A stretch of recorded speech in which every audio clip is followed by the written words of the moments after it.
محترم ناظرین و سامعین، السلام علیکم ورحمۃ اللہ وبرکاتہ۔ استقبال ہے آپ کا Bharat Urdu Times YouTube channel پر۔ جی ہاں دوستو، اس وقت دارالعلوم دیوبند سے بڑی خبر سامنے نکل کر آ رہی ہے۔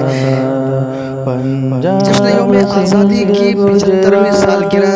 پورے ملک میں جوش و خروش کے ساتھ منایا جا رہا ہے۔ اس موقع پر ایشیا کا عظیم دینی درسگاہ دارالعلوم دیوبند میں حضرت مولانا مفتی ابوالقاسم نعمانی محتمم دارالعلوم دیوبند و حضرت مولانا سید ارشد مدنی دامت برکاتہم العالیہ و دیگر اساتذہ کرام اور طلبہ اعظام نے نہایت جشن تزک و احتشام کے ساتھ دارالعلوم دیوبند کی وسیع و عریض میدان میں جھنڈا پھہرایا گیا اور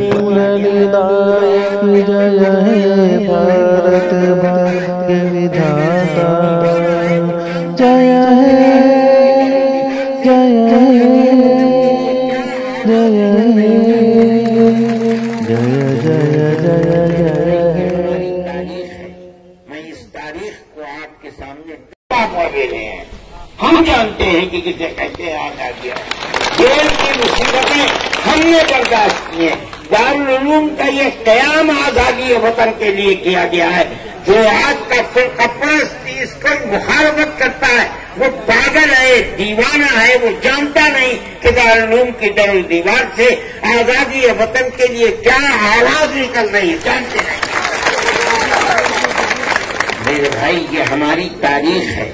میں اس تاریخ کو آپ کے سامنے پیش کرنے کے لیے میں نے یہ سمجھا، میں نہیں پیش کرتا ہوں تو محتمم صاحب نے مجھے مجبور کیا، کہا کہ نہیں اس کو کرو، اس کو کہو۔ میں نے یہ بات کہی ہے اور میں کہہ رہا ہوں، مجھے فخر ہے، یہ فخر ہے کہ آج آپ آزادی وطن کے لیے آواز نہ اٹھاتے، اور اگر آپ نے آواز اٹھائیے تو جس طرح آپ کو یہ حق ہے کہ آپ آزادی وطن کے اپنے سورماؤں کا ذکر، مجھے یہ حق ہے کہ میں اپنے سورماؤں کا ذکر کروں، اور میں یہ سمجھتا ہوں کہ انہوں نے جس زندگی کو پیش کیا ہے آپ اس زندگی کی تصویر کو پیش نہیں کر سکتے۔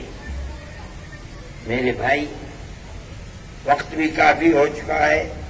1 گھنٹے سے زیادہ ہو چکا ہے۔ میں نے جس بات میں آپ سے کہتا ہوں کہ آپ محترم صاحب سے بھی کہتا ہوں کہ آپ اس تاریخ کو لکھوائیے، اور لکھوا کر کے بہت اچھے آدمی موجود ہیں،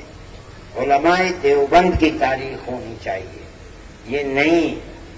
کہ اس تاریخ کو ایک کچوبر بنا دیا جائے اور وہ طرح طرح کے لوگ یہ بتائیے کہ حضرت نانوتوی، حضرت گنگوئی، پیر ضامن علی شہید، ان کا کیا کردار رہا۔ پھر اس کے بعد حضرت نانوتوی اور حضرت گنگوئی رحمت اللہ علیہ کے تربیت یافتہ مجاہد آزادی دارالعلوم کا سب سے پہلا ثبوت حضرت شیخ الہند، جنہوں نے حضرت گنگوئی اور حضرت نانوتوی رحمت اللہ علیہ سے کتابی علوم، قرآن و حدیث اور اس کے ساتھ ساتھ باطنی علوم اور اس کے ساتھ ساتھ آزادی وطن کے لیے کیا سیکھا اور کیا لے کر آئے، انہوں نے پھر کیا کیا اور کیسے کیسے شاگرد پیدا کیے، اور ان شاگردوں نے ملک کو آزاد کرایا، اور ان کی کیا تصویر تھی۔ یہ ایک ایسی چیز ہے کہ اس کو مدون ہونا چاہیے، اور جو آپ کے اور ہمارے